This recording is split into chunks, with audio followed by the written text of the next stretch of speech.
जुगो जुग अटल धन धन साहिब श्री गुरु ग्रंथ साहिब जी महाराज सच्चे पातशाह, धन धन साहिब श्री गुरु गोबिंद सिंह जी महाराज सच्चे पातशाह, जिन्हां दे अज पवित्र अवतार दिहाड़े सारा संसार रल मिल के खुशी दे नाल मना रहा है। उन्हां दी हाज़री दे विच जुड़ बैठी गुरु रूप गुरु प्यारी साध संगत जीओ, वाहिगुरू जी का खालसा वाहिगुरू जी की फतेह। जो पातशाह ने सच्चे पातशाह जी ने सानू अमृतमयी गुरबाणी गुरु इन्हां दा खजाना बख्शिश कीता है, जिस खजाने द्वारा असी आपदे मानस जन्म का लाहा लेना है। इस भुले हुए मन नूं उस घर दे विच वापस लेके जाना है। जिवें गुरमुख अमृतमय कीर्तन करते हुए बचन कर रहे सी कि जिस घर दे विच दुख नहीं हमेशा सुखी है, ना जन्म है ना मरण है, ना कोई बुढ़ेपा है ना बचपन है। महाराज सच्चे पातशाह ने जिहड़ी सानू गुरबाणी की जांच बख्शिश की है वो इसे करके की है। जिवें आप जी ने पिछले 2 दिनों तो महाराज सच्चे पातशाह जी की बाणी का आसरा लिया। ये बाणी का आसरा इस करके सानू दिता है कि असी इस दे विचों विचार करिए भी साडा इस जीवन का मनोरथ की है। असी सारे संसारी जीव आए कित्थों आ, करन की आए आ ते जाना किथे। इस मनोरथ के लिए इस बाणी नूं सच्चे पातशाह ने साडे ताईं बख्शिश कीता है। अज 10वें पातशाह जी का अवतार दिहाड़ा है। उधरों महापुरुषों की याद दे विच जो इस सालाना प्रोग्राम किया जाता है, जो ये दिहाड़ा मनाया जाता है, सो एक सुभागा समा बन गया, जिस दे बारे महाराज सच्चे पातशाह कहते ने से संयोग करो मेरे प्यारे जित रसना हर नाम। हुण महाराज ने कृपा कर दी, संयोग बना दिता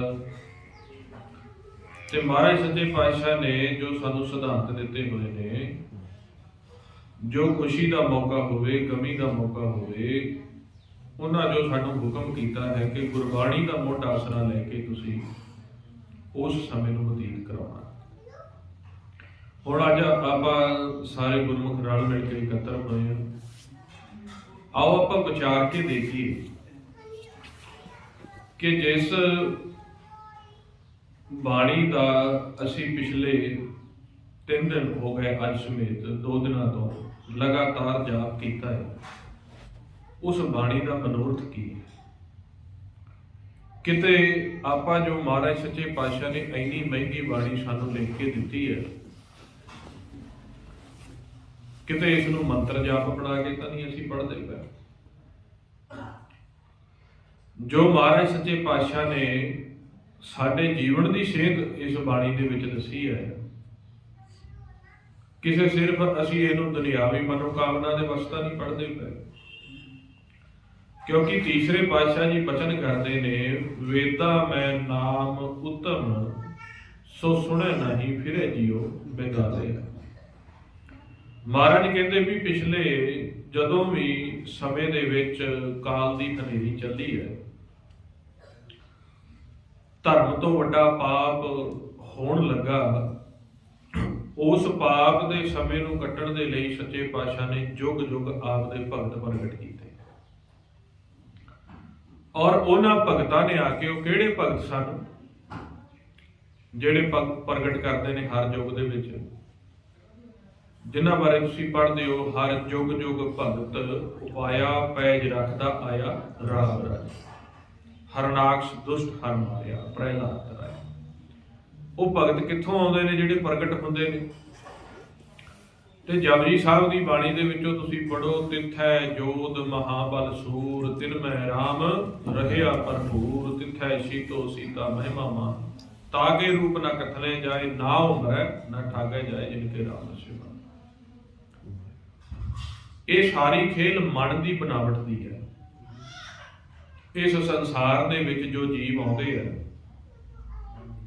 ਇਹ ਵੱਖਰੇ ਵੱਖਰੇ ਮਨ ਹੁੰਦੇ ਨੇ, ਸਰੀਰ ਸਾਰਿਆਂ ਦਾ ਇੱਕੋ ਹੀ ਹੁੰਦਾ।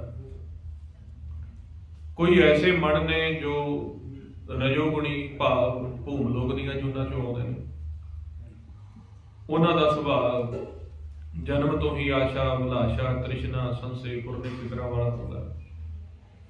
ਕੋਈ ਐਸੇ ਮਨ ਆਉਂਦੇ ਆ ਜਿਹੜੇ ਪਾਣੀ ਦੀਆਂ ਜੂਨਾਂ ਤਮੋ ਗੁਣ ਦੇ ਲੋਕ ਵਿੱਚੋਂ ਆਉਂਦੇ ਨੇ, ਉਹਨਾਂ ਦਾ ਜਨਮ ਜਾਤ ਹੀ ਸੁਭਾਅ ਜਿਹੜਾ ਹੈ ਕਾਮ ਕ੍ਰੋਧ ਲੋਭ ਹੰਕਾਰ ਦੇ ਵਸ ਹੁੰਦਾ ਹੈ। ਪਰ ਕੋਈ ਐਸੇ ਜੀਵ ਨੇ ਜਿਨ੍ਹਾਂ ਆਕਾਸ਼ ਦੀਆਂ ਜੂਨਾਂ ਵਿੱਚੋਂ ਆ ਕੇ ਇਸ ਸੰਸਾਰ ਦੇ ਵਿੱਚ ਸਰੀਰ ਧਾਰਨ ਕੀਤਾ ਹੁੰਦਾ, ਜੋ ਜਤ ਸਤ ਸੰਜਮ ਧਾਰਨ ਤਾਂ ਕਰਦੇ ਆ, ਪਰ ਜੇ ਉਹਨਾਂ ਨੂੰ ਆਖੀਏ ਵੀ ਭਗਤੀ ਕਰ ਲਓ, ਉਸ ਪਾਸੇ ਨਹੀਂ ਜਾਂਦੇ। ਅਸੀਂ ਪੁੰਨ ਕਰਾਂਗੇ, ਦਾਨ ਕਰਾਂਗੇ, ਸੇਵਾ ਕਰਾਂਗੇ, ਜੋੜਿਆਂ ਦੀ ਬਰਤਨਾਂ ਦੀ, ਇੱਥੋਂ ਤੱਕ ਹੀ ਸੀਮਤ ਰਹਿੰਦੇ ਨੇ। ਜੇ ਆਖੀਏ ਵੀ ਨਾਮ ਜਪ ਲਓ, ਨਾਮ ਨਹੀਂ ਜਪਦੇ। ਉਹ ਐਸੀ ਆਕਾਸ਼ ਦੀਆਂ ਰੂਹਾਂ। ਹਰ ਇੱਕ ਜੀਵ ਦਾ ਇੱਕ ਪਰਿਵਾਰ ਦੇ ਵਿੱਚ ਜੇ 5 ਮੈਂਬਰ ਆ, 4 ਮੈਂਬਰ ਆ, ਚਾਰਾਂ ਦਾ ਸੁਭਾਅ ਵੱਖਰਾ ਹੈ। ਇਹ ਸਰੀਰ ਇੱਕ ਬਿਰਖ ਹੈ, ਇਸ ਦੇ ਵਿੱਚ ਜਿਹੜਾ ਮਨ ਆਉਂਦਾ ਹੈ ਨਾ, ਸੁਭਾਅ ਇਸ ਕਰਕੇ ਵੱਖਰਾ ਹੁੰਦਾ ਹੈ। ਇਹ ਜਿਹੜਾ ਸਾਡਾ ਪਿਛੋਕੜ ਹੈ, ਮਨ ਇੱਕ ਸਫ਼ਰ ਕਰਦਾ ਪਿਆ। ਬਿਰਖੇ ਹੇਠ ਸਭ ਜੰਤ ਇਕੱਠਾ, ਇਹ ਮਨ ਇੱਕ ਸਫ਼ਰ ਕਰਦਾ ਪਿਆ ਹੈ। ਮਨ ਇੱਕ ਸੁਖਮ ਜੋਤ ਹੈ, ਪ੍ਰਕਾਸ਼ ਰੂਪੀ ਜੋਤ ਹੈ, ਜੋ ਕਦੇ ਵੀ ਖਤਮ ਨਹੀਂ ਹੋ ਸਕਦੀ, ਲਗਾਤਾਰ ਸਫ਼ਰ ਕਰ ਰਿਹਾ। ਹੁਣ ਉਹ ਸਫ਼ਰ ਕਿਸ ਰੂਟ ਤੋਂ ਕਰਦਾ ਹੈ, ਇਹ ਮਾਇਨੇ ਰੱਖਦਾ। ਆਪਾਂ ਦੇਖ ਲਈਏ ਵੀ ਸਾਡੇ ਰਿਸ਼ਤੇਦਾਰੀ ਹੁੰਦੀ, ਜਿਵੇਂ ਰਿਸ਼ਤੇਦਾਰ ਆਪਣੇ ਹੀ ਹੋਣਗੇ, ਸਕੇ ਭਾਈ ਜੇ ਹੁਣ 4 ਭਾਈ ਹੋਣ, ਉਹ ਵੀ ਜੇ ਕੋਈ ਰਾਜਸਥਾਨ ਜਾ ਕੇ ਰਹਿਣ ਲੱਗ ਜੇ, ਕੋਈ ਮੱਧ ਪ੍ਰਦੇਸ਼ ਰਹਿਣ ਲੱਗ ਜੇ, ਪੰਜਾਬ 'ਚ ਰਹਿਣ ਲੱਗ ਜੇ, ਉਹ ਉੱਥੇ ਰੋਟੀ ਪਾਣੀ ਖਾਊਗਾ, ਕਮਾਊਗਾ, ਨੌਕਰੀ ਕਰੂਗਾ। ਪਰ ਜਿਵੇਂ ਕਿ ਜਿਸ ਤਰ੍ਹਾਂ ਅੱਜ ਕੋਈ ਖੁਸ਼ੀ ਦਾ ਮੌਕਾ, ਚਾਰੇ ਇਕੱਠੇ ਹੋਣਗੇ ਨਾ, ਪਛਾਣ ਆ ਜਾਊਗੀ ਆ MP ਵਾਲਾ, ਰਾਜਸਥਾਨ ਵਾਲਾ, ਪੰਜਾਬ ਵਾਲਾ ਸੁਭਾਅ। ਕਿਉਂ? ਜਿੱਥੇ ਸਫ਼ਰ ਕੀਤਾ ਅਗਲੇ। ਇਸੇ ਤਰੀਕੇ ਜਿਹੜਾ ਮਨ ਹੁੰਦਾ ਹੈ, ਇਸ ਨੇ ਕਿਹੜੀਆਂ ਕਿਹੜੀਆਂ ਜੂਨਾਂ ਚੋਂ ਸਫ਼ਰ ਕੀਤਾ ਹੈ। ਇਹ ਕੋਈ ਇੱਕ ਜਨਮ ਦੀ ਕਮਾਈ ਨਹੀਂ ਵੀ ਅੱਜ ਅਸੀਂ 1 ਘੰਟਾ ਸਵੇਰੇ, 2 ਘੰਟੇ ਸਵੇਰੇ ਲਾ ਲੈਂਦੇ ਹਾਂ, 2 ਘੰਟੇ ਸ਼ਾਮੀ ਲਾ ਲੈਂਦੇ ਹਾਂ, ਇਹ ਸਾਡੀ ਕਮਾਈ ਹੈ। ਇਹ ਤਾਂ ਇੱਕ ਛਿਨ ਮਾਤਰ ਵੀ ਕਮਾਈ ਨਹੀਂ ਬਣਦੀ। ਜਿਵੇਂ ਮਹਾਂਪੁਰਸ਼ਾਂ ਦੀ ਤੁਸੀਂ ਬਰਸੀ ਮਨਾਉਂਦੇ ਪਏ ਆ, ਤੁਸੀਂ ਦਿਹਾੜਾ ਉਹਨਾਂ ਦਾ ਮਨਾਉਂਦੇ ਪਏ ਆ ਮਹਾਂਪੁਰਸ਼ਾਂ ਦਾ, ਆਪਾਂ ਦੇਖੀਏ ਬਈ ਕਮਾਈਆਂ ਵਾਲੇ ਮਹਾਂਪੁਰਸ਼ਾਂ ਨੇ ਦੱਸਿਆ ਬਈ 1000 ਸਵਾਸ ਜਿਹੜਾ ਹੈ ਉਹ 1 ਘੰਟੇ ਵਿੱਚ ਆਮ ਤੌਰ ਤੇ ਮਨੁੱਖ ਜਿਹੜਾ ਹੈ ਲੈ ਲੈਂਦਾ। ਵੱਧ ਵੀ ਸਕਦੇ ਆ, ਘੱਟ ਵੀ ਸਕਦੇ ਆ, ਕੁਦਰਤ ਦੇ ਅੱਗੇ ਕੋਈ ਜ਼ੋਰ ਨਹੀਂ। 24,000 ਸਵਾਸ 24 ਘੰਟਿਆਂ ਦਾ ਹੋ ਗਿਆ। ਤੇ ਜੇ ਆਪਾਂ 2 ਘੰਟੇ 3 ਘੰਟੇ ਜਾਪ ਕਰ ਵੀ ਲੈਨੇ ਆ, 24,000 ਚੋਂ 3,000 ਸਵਾਸ ਦੇ ਵਿੱਚ ਤੁਸੀਂ ਜਾਪ ਕਰ ਲਿਆ। ਉਹ ਵੀ ਅਸੀਂ ਜਾਪ ਕਰਦੇ ਆ, ਬਾਣੀ ਪੜ੍ਹਦੇ ਆ, ਤੇ ਆਪ ਹੀ ਗੁਰਮੁਖ ਕਹਿ ਦਿੰਦੇ ਨੇ ਵੀ ਜੇ ਜ਼ਿਆਦਾ ਜੀ 5 ਮਿੰਟ ਮਨ ਟਿਕਦਾ, ਪਤਾ ਨਹੀਂ ਕਿਹੜੇ ਫੁਰਨਿਆਂ ਵਿੱਚ ਚਲਿਆ ਜਾਂਦਾ। ਤੇ ਜੇ ਆਪਾਂ ਸੋਚੀਏ ਵੀ 24,000 ਚੋਂ 3,000 ਸਵਾਸ ਜੋੜ ਵੀ ਲਿਆ, ਤੇ 21,000 ਸਵਾਸ ਜਿਹੜਾ ਹੈ ਉਹ ਨਿੰਦਿਆ ਚੁਗਲੀ ਕਰਕੇ ਤੇ ਈਰਖਾ ਦਵੈਸ਼ ਦੇ ਵਿੱਚ ਸਾਰਾ ਦਿਨ ਭਵਜਲ ਦੇ ਵਿੱਚ ਡਿੱਗ ਕੇ ਜਿਹੜਾ ਹੈ ਉਸ ਨੂੰ ਸਮਾਂ ਲਗਾ ਦੇਣਾ ਹੈ। ਤੇ ਉਹ 3,000 ਸਵਾਸਾਂ ਦੀ ਜਾਂ 3 ਘੰਟੇ ਦੀ 21 ਘੰਟੇ ਨੂੰ ਕਿੱਥੇ ਭਗਤੀ ਰੱਖਦੀ ਹੈ। ਇਹ ਤਾਂ ਛਿਨ ਮਾਤਰ ਹੈ। ਜੋ ਪੁਰਬਲੇ ਜਨਮਾਂ ਦਾ ਮਨ ਸਫ਼ਰ ਕਰਦਾ ਹੈ, ਜਿਹੜੀ ਆਪਾਂ ਵਿਚਾਰ ਕਰਦੇ ਸੀ, ਇਹ ਵੱਖਰੀਆਂ ਵੱਖਰੀਆਂ ਜੂਨਾਂ ਦੇ ਵਿੱਚੋਂ ਆਉਂਦੇ ਨੇ ਮਨ। ਕਦੇ ਕੋਈ ਜਿਵੇਂ ਜਿਵੇਂ ਉਸ ਦੀ ਵਿਚਾਰਾਂ ਫੁਰਨਿਆਂ ਦੀ ਬਿਰਤੀ ਰਹੀ, ਉਵੇਂ ਉਵੇਂ ਦੀਆਂ ਜੂਨਾਂ ਭੋਗ ਕੇ ਸੰਸਾਰ ਦੇ ਵਿੱਚ ਆ ਜਾਂਦਾ ਹੈ। ਔਰ ਇਹ ਜਿਹੜੇ ਤਿੰਨੋਂ ਜੀਵ ਆ, ਚਾਹੇ ਕੋਈ ਭੂਮ ਲੋਕ ਚੋਂ ਆਇਆ, ਚਾਹੇ ਆਕਾਸ਼ ਲੋਕ ਵਿੱਚੋਂ ਆਇਆ, ਚਾਹੇ ਪਤਾਲ ਲੋਕ ਵਿੱਚੋਂ ਆਇਆ, ਇਹ ਤਿੰਨੇ ਇਸ ਸੰਸਾਰ ਦੇ ਵਿੱਚ ਆ ਕੇ ਪਾਪ ਕਰਦੇ। ਕੋਈ ਰਜੋਗੁਣੀ ਪਾਪ ਕਰਦਾ ਹੈ, ਕੋਈ ਤਮੋਗੁਣੀ ਪਾਪ ਕਰਦਾ ਹੈ, ਸਤੋਗੁਣੀ ਵੀ ਪਾਪ ਕਰਦੇ ਨੇ। ਪੁੰਨ ਦਾਨ ਪੂਜਾ ਅਰਚਨਾ ਕਰਕੇ ਮਾਰਨਾ ਠੱਗੀ ਆ, ਲੋਭ ਬਿਰਤੀ ਕਰਨੀ ਹੈ।